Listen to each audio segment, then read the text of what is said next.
For the very latest news from Thailand, this is the Fabulous Pattaya Media Group. If you could like and subscribe, well, that would be amazing. Thank you so much. We're promised good news for visitors in the future to Thailand, as the new South Terminal at Bangkok's main airport is due to be approved within 3 months. With the capability of handling millions more visitors and a brand new additional 4th runway, it will be ready within 5 years, according to developers. This is both Khon Kaen and Pattaya's Utapao Airport both have expansion plans underway, all of which will make travel here even easier. As border troops near the line with Cambodia report the discovery of a stash of some 400 mobile phone SIM cards said to have been found by a local farmer in his fields, so plans are afoot to tighten up even further on the activation of SIM cards across Thailand, this in the continued fight against online fraud.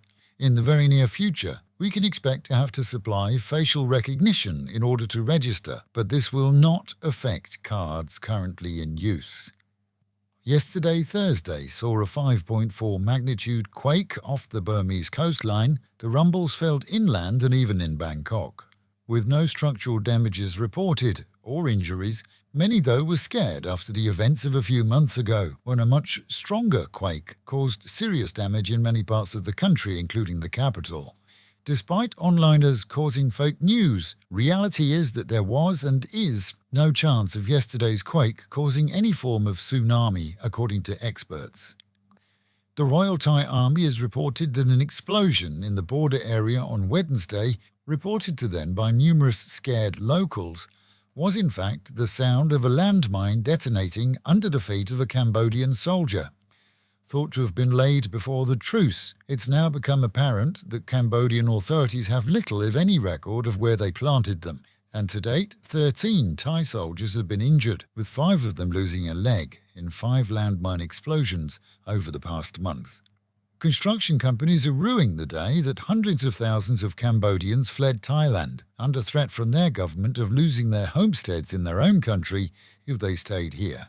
It seems that the hiring of alternative guest labourers, mainly Sri Lankans, is a lot more expensive. In addition to delays in building completion, the extra labour costs will likely be passed on to consumers. This is a report from Cambodian labour groups showed that most want to return here, as the wages and conditions are superior to what's on offer there, but they remain scared to do so.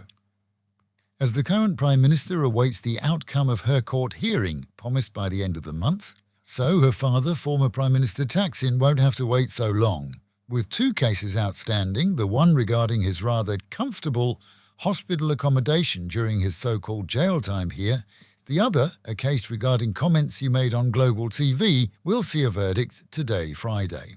The final verdict will be given in camera, seeing stricter security and a ban on most media.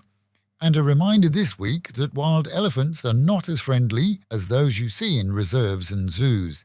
This is in Khon Kaen. A local man lost his life as he tried to drive a wild herd from his crops. Even in national park areas, visitors are advised to be extremely cautious when close to any herd. Normally, they'll ignore humans, but when angered, they usually come out on top. In this case, local park rangers had driven them back into the jungle earlier, but the yearning for free food availability was enough to see them return again after dark.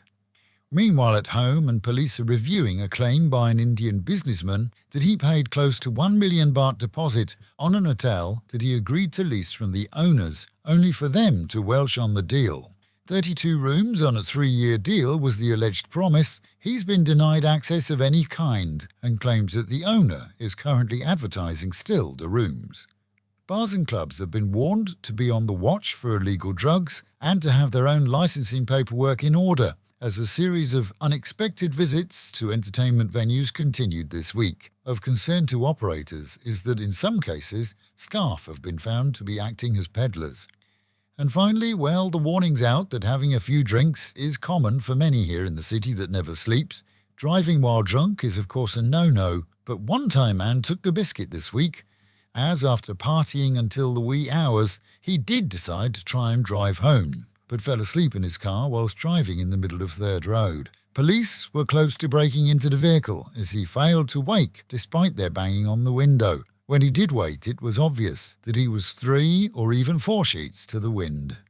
And this will be a weekend to carry an umbrella here, as the Met Office predicts storms over the next 3 days, clearing towards Sunday midday, highs of 30 dropping down to 26, and the real feel at times of around 37. Local and national news today from Fabulous 103 FM and Fabulous Pattaya Media Group. And to get a notification every time we release another bulletin or programme, like and subscribe to our channel, Fabulous Pattaya Media Group, by using the link below.